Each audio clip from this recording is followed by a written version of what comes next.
I don't believe that there was any possibility that this was a hoax. The creature, to both of us, appeared very natural. The muscle movement to us that it was much plainer, I think, than what it shows in the film. Indicated that it wasn't anything made up. For nearly 60 years, experts have argued over a single minute of film. Some called it the greatest wildlife discovery ever captured on camera. Others dismissed it as a man in a costume.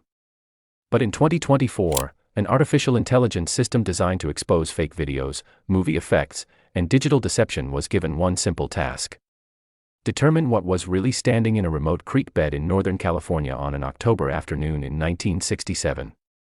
The answer should have been straightforward. Instead, the AI returned a result that shocked everyone involved. It found no signs of a costume. No signs of manipulation. No signs of a known animal. And what it detected beneath the creature's fur should not have been possible. Because according to the system, something alive was moving underneath. And it couldn't identify what it was. A film that refused to die. October 20, 1967. Deep within the wilderness of Northern California's Bluff Creek region, two men rode horseback through dense forest searching for evidence of a creature many believed was only a legend. One of those men was Roger Patterson. The other was Bob Gimlin. Patterson carried a rented 16mm camera. Gimlin carried a rifle. Neither of them expected the day to become one of the most debated moments in modern mystery history. As they followed a creek winding through the forest, something caught their attention near the water. A massive figure. Covered in hair. Standing upright. Watching them. For a brief moment, nobody moved. Then everything happened at once. Patterson's horse suddenly panicked. He was thrown violently to the ground. Dust and gravel exploded around him as he scrambled back to his feet. Most people would have run in the opposite direction. Patterson did the exact opposite. He grabbed his camera and sprinted toward the creature. What happened next lasted less than a minute.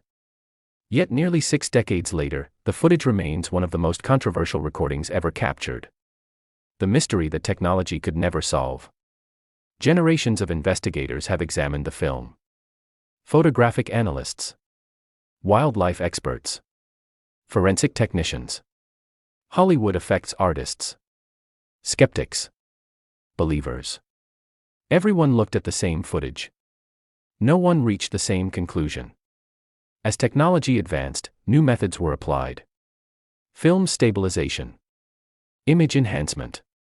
Digital reconstruction. Motion analysis. Each breakthrough promised answers. Each time, the debate only grew larger. The footage existed in a strange gray area. Too convincing to dismiss completely. Too extraordinary to accept easily. For decades, it remained trapped between those two possibilities. Then artificial intelligence entered the story. And everything changed. Why the AI was different. This wasn't an ordinary chatbot. Nor was it software created to hunt cryptids. The system had been trained for a completely different purpose. Its job was to find deception. The same types of algorithms are used by film studios to detect flaws in digital creatures before blockbuster releases.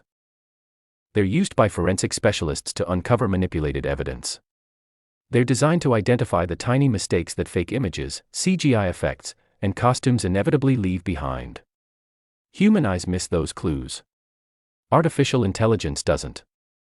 Every frame is examined. Every movement measured. Every proportion compared against known biological patterns. In most cases, the verdict is immediate. Real. Or fake. There is usually no uncertainty. But when the system began analyzing the famous Bluff Creek footage, something unexpected happened. The usual indicators never appeared. What every costume reveals.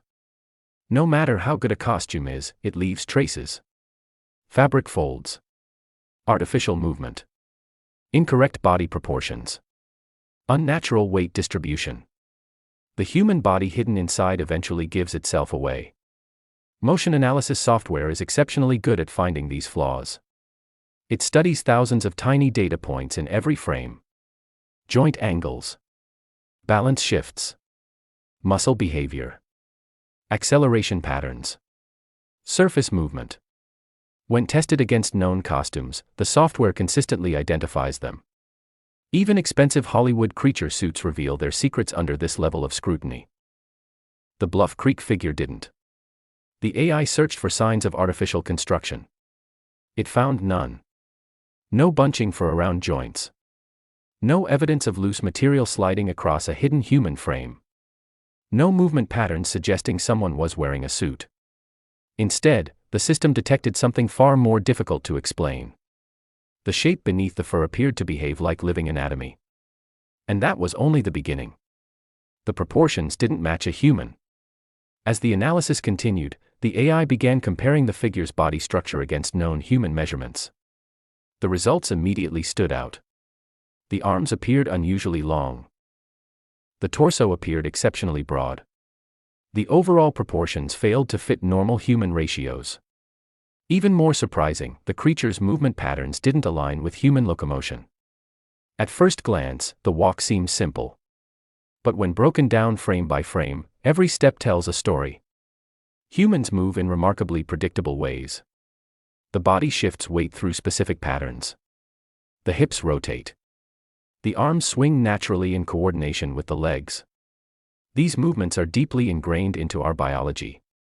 The figure in the film wasn't following those rules. Its movement appeared different. Subtly different. But consistently different. And as the AI dug deeper, it found evidence that pushed the mystery even further beyond a simple costume theory. Because hidden beneath the grainy footage, the system detected something moving under the fur itself.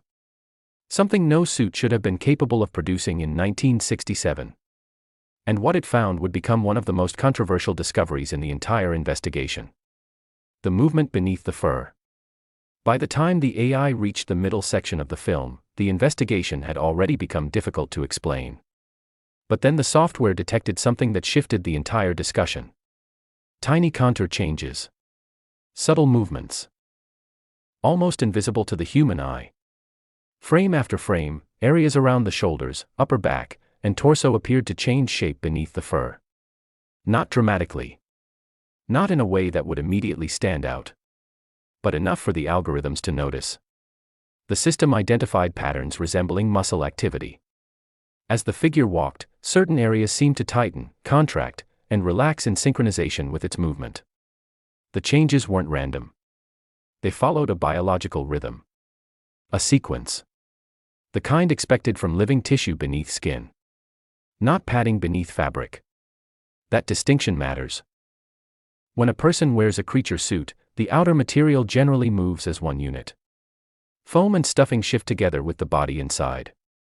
What the AI observed looked different. The surface appeared to react independently. As though something beneath it was actively generating motion. The software repeatedly returned the same conclusion. The movements were consistent with anatomy. Not costume construction. And that's where the mystery became even stranger.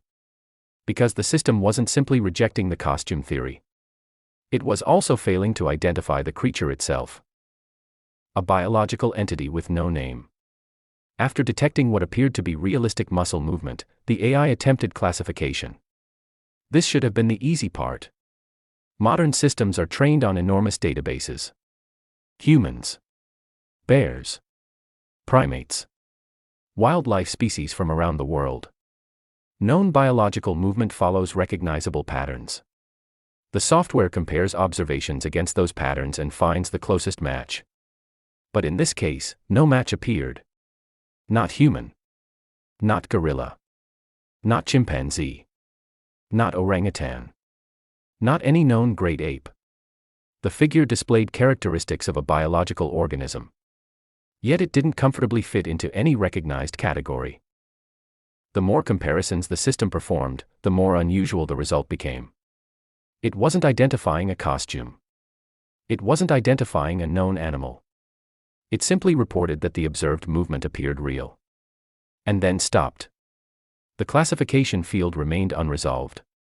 For investigators, that created a new problem. If it wasn't a suit, and it wasn't a known species, then what exactly was being recorded? The answer might have been hiding somewhere else. Not in the film, but in the ground beneath the creature's feet. The footprints that refused to go away. On the day the footage was filmed, investigators recovered a series of footprints from the area. Those casts still exist. For decades, researchers have examined them from every possible angle. Some believed they were evidence of an unknown creature. Others insisted they were fabricated. But modern analysis introduced a new perspective. When the footprint data was digitally modeled and compared against locomotion patterns, a surprising detail emerged. The prints appeared to show flexibility in the middle of the foot, a characteristic often associated with non-human primates. Human feet are relatively rigid during walking. They function like levers. Weight transfers in a predictable sequence from heel to toe. Many primates display a different structure. Their feet can flex through the midsection in ways human feet generally cannot. According to the analysis, the Bluff Creek casts appeared to contain evidence of that type of movement. And not just once. Across multiple prints. Across an entire trail. Repeatedly. Consistently. The same anatomical characteristics appeared over and over again. If the prints were fabricated, whoever created them would have needed extraordinary knowledge of primate biomechanics. Knowledge that wasn't widely available at the time. And that raised another uncomfortable question. How could a supposed hoax accidentally reproduce anatomical details that researchers would only begin discussing seriously years later? The footprints in the film were now pointing in the same direction. Independently. And neither was offering an easy explanation. The weight problem. Then came another unexpected finding. Using depth measurements and force distribution modeling, analysts attempted to estimate the mass responsible for the footprints. The results suggested a figure significantly heavier than an average human. The estimated range varied depending on assumptions and methodology. But one thing remained consistent. The impressions appeared deeper than expected. Much deeper. And the weight estimates aligned surprisingly well with the unusual movement patterns observed in the film. The gait analysis suggested a heavily built body. The footprints suggested a heavily built body. Two separate forms of evidence. Two separate analytical paths. Both arriving at remarkably similar conclusions. For skeptics, that was frustrating. For believers, it was exciting. For scientists, it was simply puzzling. Because every new answer seemed to create an even larger question. And while technology struggled to explain the evidence, another theory was preparing to challenge everything.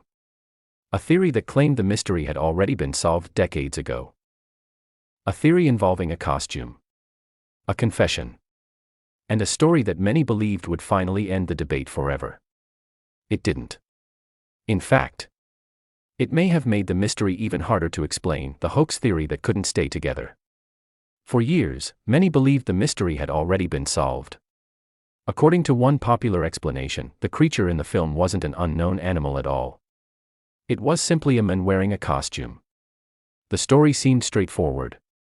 A participant allegedly claimed he had worn the suit. Others claimed a costume had been created specifically for the filming. Case closed. Or so it appeared. But as investigators began examining the details, problems quickly emerged.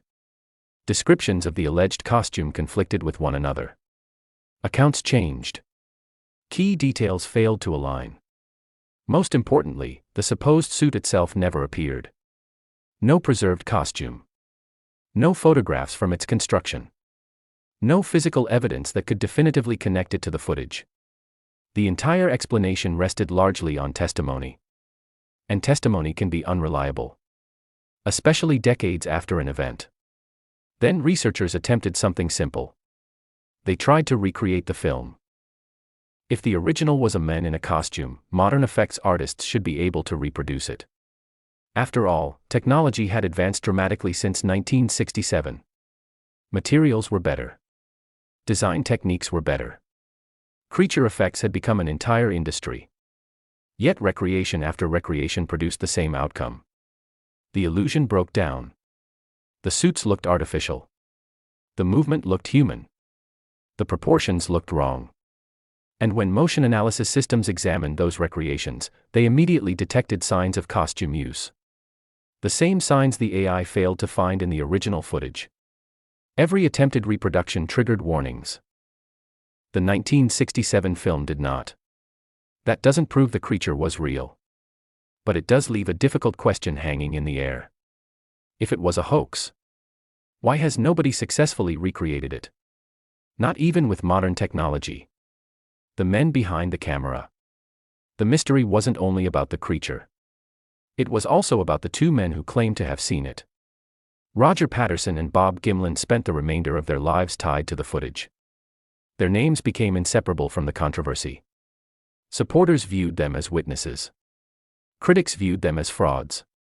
Neither escaped the consequences. Patterson died in 1972 at only 38 years old. Until the end of his life, he maintained that the footage was genuine. He never publicly abandoned his account. Never admitted to staging the event. Never revealed a hidden costume. Never offered a different explanation. Bob Gimlin's story followed a similar path. Decade after decade, interviews came and went. Questions never stopped. The skepticism never disappeared. Yet his version of events remained remarkably consistent. Some observers see that consistency as evidence of honesty. Others argue it proves nothing at all. Human beings are capable of maintaining beliefs for a lifetime, whether true or false. But one fact remains difficult to ignore. If the film was fabricated, neither man ever publicly stepped away from the story. Even after decades of scrutiny. Even after the ridicule. Even after the attention faded. Their account never fundamentally changed. Frame 352. And then there is the moment that continues to fascinate analysts. A single instant. A fraction of a second. Known simply by many researchers as frame 352. Patterson is running.